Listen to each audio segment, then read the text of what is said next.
E aí pessoal, beleza? Tá vindo aí um vídeo do professor Olavo de Carvalho. Inscreva-se no canal, compartilhe, curtam o vídeo e apoiem nosso canal se puder.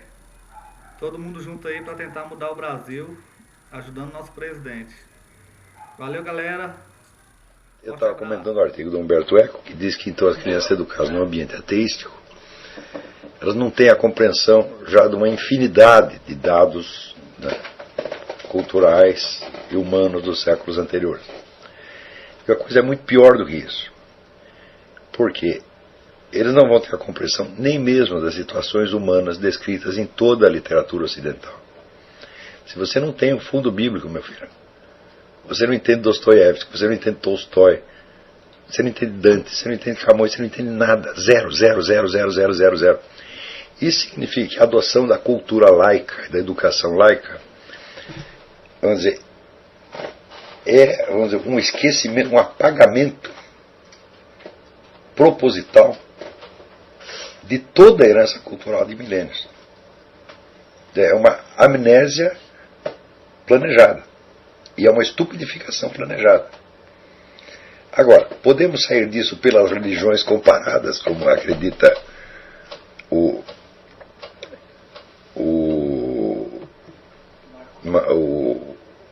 Humberto Eco? Não. Porque a religião comparada é disciplina acadêmica. Você não pode ser educado desde criança nas religiões comparadas.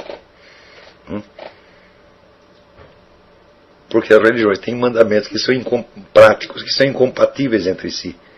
Você não vai poder praticá-las ao mesmo tempo. Você não vai poder vivenciar aquilo ao mesmo tempo. Então, você tem que ser formado dentro de uma religião e depois, a partir dela, você compreende as outras.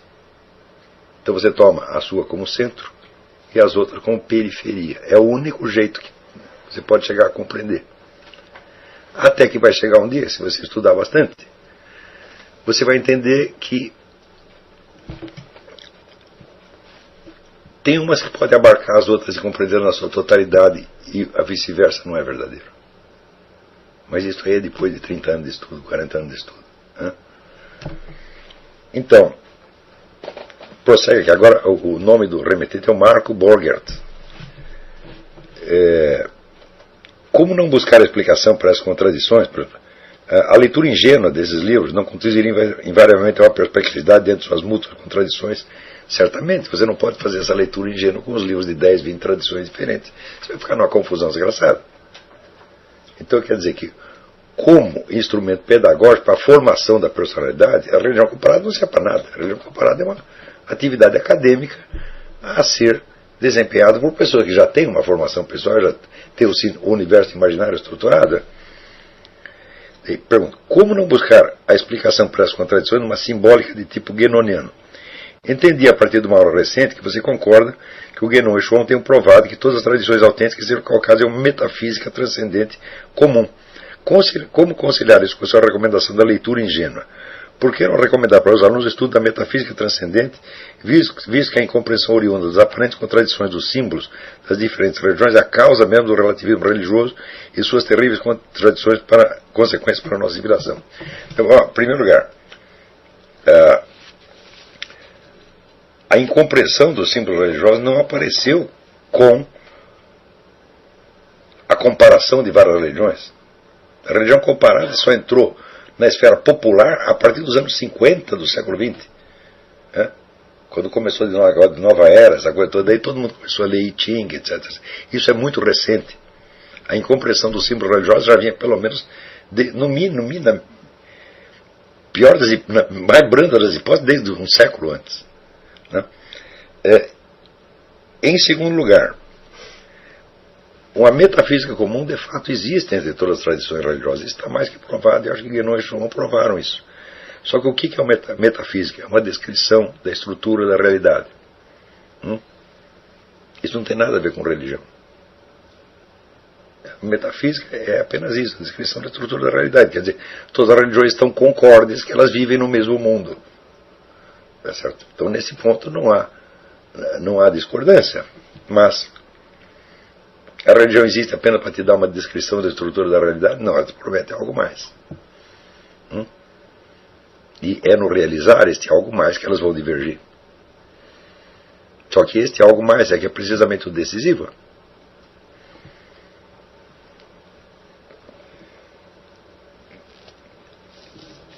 Então, que você possa formar o seu imaginário, lendo ao mesmo tempo os Upanishads, Purana, Gita, Corão, etc, etc. Não, você vai fazer a confusão dos diabos. Quer dizer, note bem, não existe um ponto de vista superior ao conjunto das religiões que possa abarcá-las todas elas. Então, religião comparada é um estudo de fragmentos. Nunca a religião comparada vai poder criar uma superestrutura capaz de abranger todas as religiões. O Guénon e o Shuon fazem isso, mas somente no que diz respeito à doutrina metafísica, ou seja, ao que há de comum entre todas as religiões. É uma espécie de mínimo múltiplo comum, tá entendendo? Quer dizer, reduz as religiões aos seus fundamentos metafísicos e diz de fato é igual em todas elas. Certo? Mas esta mesma metafísica comum se encontra fora das religiões, se encontra em Aristóteles, se encontra em Platão, se encontra em filósofos como Al-Farabi, que foram condenados pelos teólogos da sua religião. Né? Então, isso não é propriamente religião. Isso é apenas uma doutrina metafísica. É uma ciência, se quiser. Né? Então, neste ponto, estão todos de acordo. Porém, vamos dizer, o universo simbólico pessoal, você só pode adquirir através de uma religião, que é a sua. Aquela dentro da qual você está é aquela que formou a nossa civilização. Então o que é? É judaísmo e cristianismo. E se você vier a entender algo do Islã ou do hinduísmo, você vai entender através dessa. Ou jamais vai entender como o seu Humberto Eco jamais entendeu. Entendeu? Humberto Eco, ele acredita ingenuamente que ele tem um ponto de vista transcendente. Não tem. Ademais, vamos articular esta pergunta com esta outra que foi enviada pela Miriam Macedo. Na aula passada, o senhor falou da necessidade de captar primeiramente a forma do conjunto e a força simbólica dos textos. Gostaria que o senhor comentasse, a partir de sua afirmação, as observações de Bento XVI sobre Hugo de São Vítor. Aspas. Para interpretar a escritura, Hugo de São Vítor propõe a tradicional articulação patrístico-medieval, ou seja, em primeiro lugar o sentido histórico, literal, depois o alegórico e o anagórico e por fim o moral. Trata-se de 4 dimensões do sentido da escritura, que também hoje se redescobre, pelo qual se vê no texto e na narração oferecida, se esconde uma indicação mais profunda, o fio da fé que nos conduz para o alto e nos guia nesta terra, ensinando-nos a viver. Ou seja, os 4 níveis de compreensão do texto, advogados aqui por Hugo São Vítor, que por sua vez tirou de Dante, né?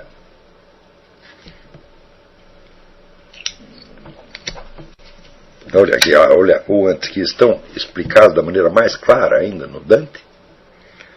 Não foi que o São Vítor tirou do Dante, mentira, isso aí, errado. Todos eles se baseiam exatamente nesta mesma leitura ingênua que eu estou dizendo. Quer dizer, é isto que Bento XVI se refere com o fio da fé. É você ler aquilo com fé. Ou seja, você vai aceitar que aquilo é a palavra de Deus, aceitar que aquilo é um fato. E aceitar que você não compreende. Se você não fez isso, você não leu o texto. Ler a Bíblia é fazer isto. Agora, sem a leitura, não tem a interpretação. Agora, se você fez isso, então você vai trabalhar uma interpretação depois a partir deste material e não do texto em si. E primeiro você tem que vivenciar o texto como presença da palavra de Deus, senão você não tem nada. Você não tem nada, por que eu estou falando? Não começa, você vai interpretar assim, mas você vai interpretar no fim. No começo você vai ter que ler assim. Senão, simplesmente não haverá o que interpretar. Não sei se ficou claro isso.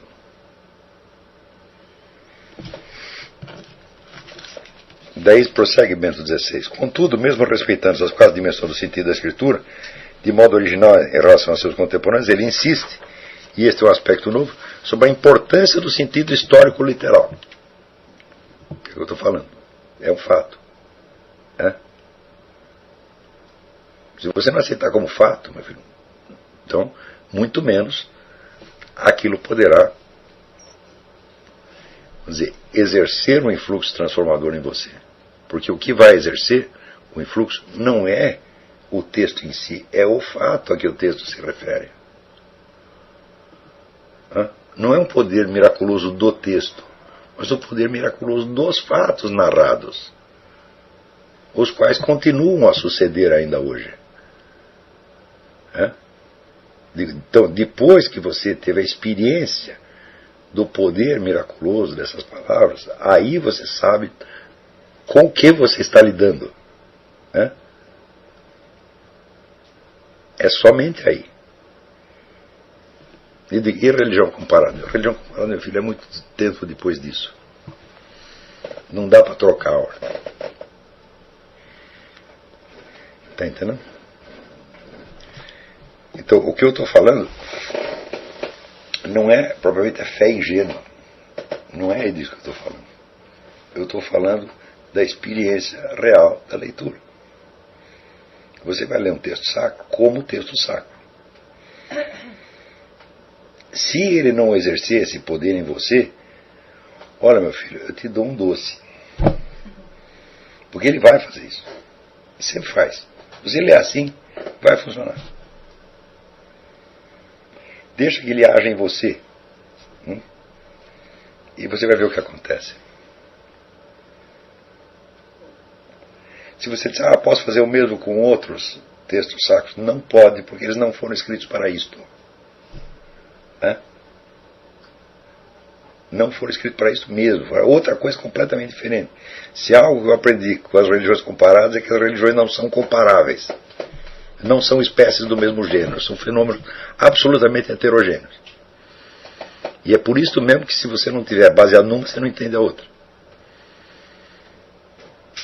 Então, a religião comparada não é jamais um substitutivo do ensino religioso. Isso aí, Humberto Eco, eu acho que jamais compreenderá.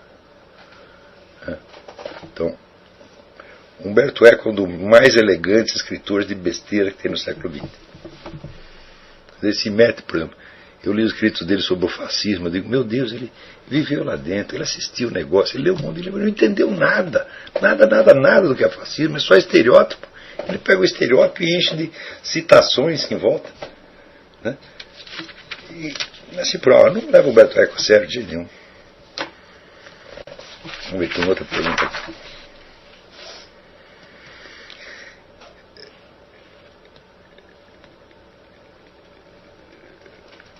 Sobre o resgate, Carlos Felice, sobre o resgate da alta cultura no Brasil, eu pensava essa semana sobre o abandono e a falta de pessoas capacitadas para entender a obra do Mário Ferreira dos Santos, como você já citou inúmeras vezes.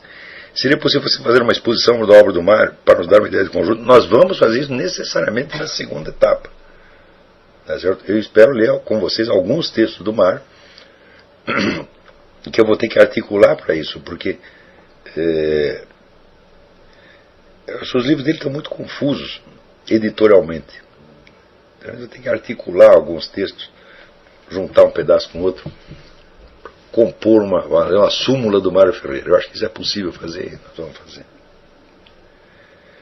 Augusto de Carvalho Rigg. O senhor chegou a ver o filme de O Homem de Alcatraz, de John Frankenheimer?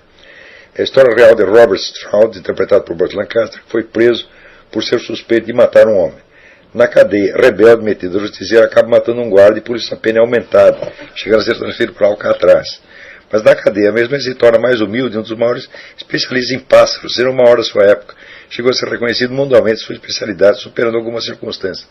Olha, esse aqui é um exemplo. Quer dizer, o cara está na cadeia, pior situação possível.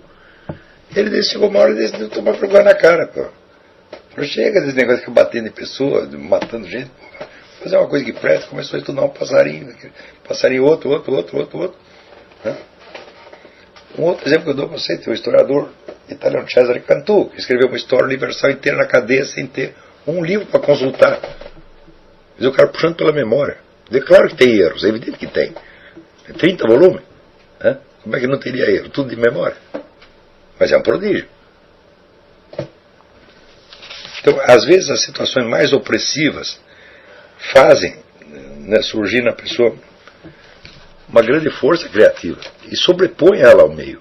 Sobrepõe ao ponto que o que é que as pessoas digam para você? Tem mais importância. Tem importância no sentido político, social, mas afetivamente não terá. Emocionalmente já não vou mexer com você. Quer dizer, o ideal para uma pessoa de estudo, pessoa que está dedicada, se você está dedicada a uma obra que é boa para as pessoas, é boa para a humanidade, está tentando fazer o bem, você tem que se esforçar para você ter o que se chama ânimo igual. Quer dizer, você nunca ficar nem muito deprimido e nem muito entusiasmado. Está tranquilo. Por exemplo, as pessoas, no Brasil existe uma espécie de culto das emoções. Todo mundo tem que viver, né, com as emoções à flor da pele, para ser considerado humano. Né? Eu digo, olha, meu filho, mas, escuta, um assassino, estuprador, está com as emoções à flor da pele. Né? O sujeito ávido de dinheiro, que está lá planejando um mensalão, ele está babando de emoção.